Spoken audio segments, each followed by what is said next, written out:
What is up, everybody? Unrested here on the walk today because, quite frankly, both of my kids at home have been sick with influenza B. So I have not had time to record anything at home because when you have two crying poor little babies, you don't want to try and record a video with that kind of atmosphere in the background at the same time.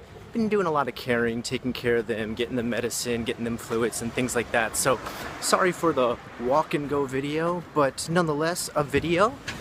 Today we're going to be covering a topic that was a little bit strange, brought to my attention because of something that's kind of flared up in Osaka recently. I don't know if you know, but one of the biggest Yakuza clans in all of Japan, the Yamaguchi-gumi, which pretty much means like mountain mouth clan, and has recently split into, I believe, 10 different factions. And they've been at war with each other kind of now for quite some time. I think this has been since late last year, 2015 is when they broke up.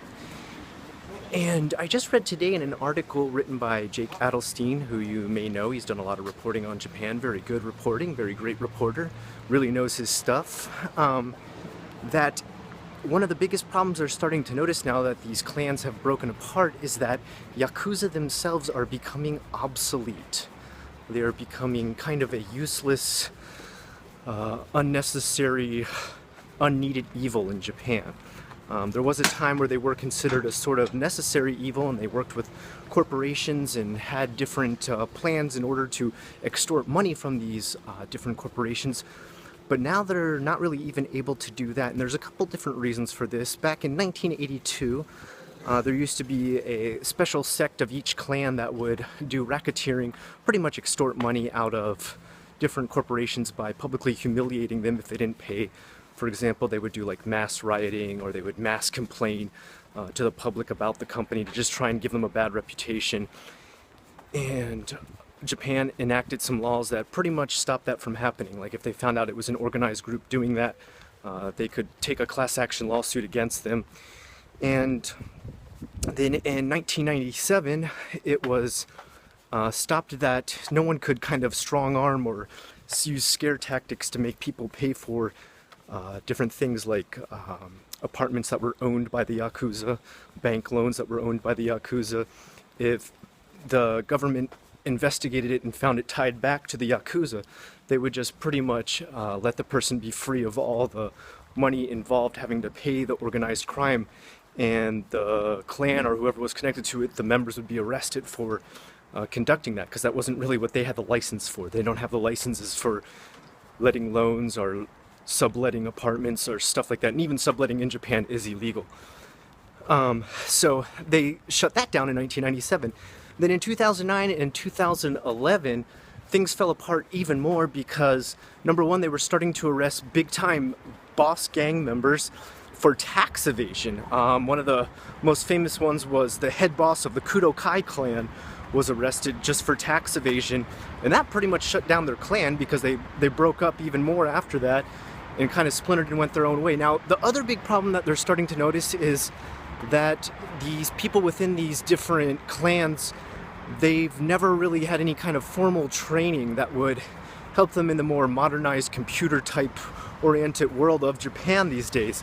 There's not a lot of white collar crimes going on with the Yakuza as far as like internet scams and stuff like that are going, because a lot of them just don't have any kind of classes or any kind of education on that. Most times it's people who've dropped out of junior high school, not even high school, so they've not even gotten a high school education, and they join these clans. And then when these clans start to splinter up and break up now, they kind of have no place in the work or occupation field of anything that's modern.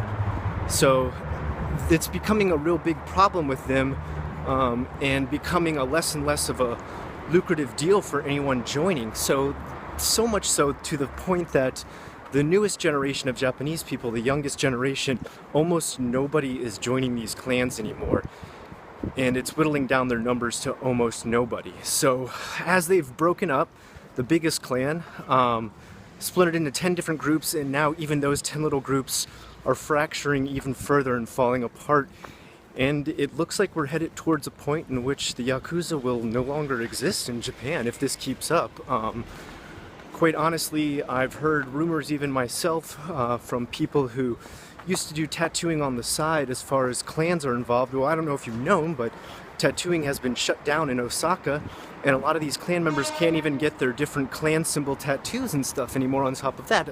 Along even with the machine artists and the teibori, that's the artists that do the tapping with the special wooden teibori stencil, they too can't get their tattoos anymore.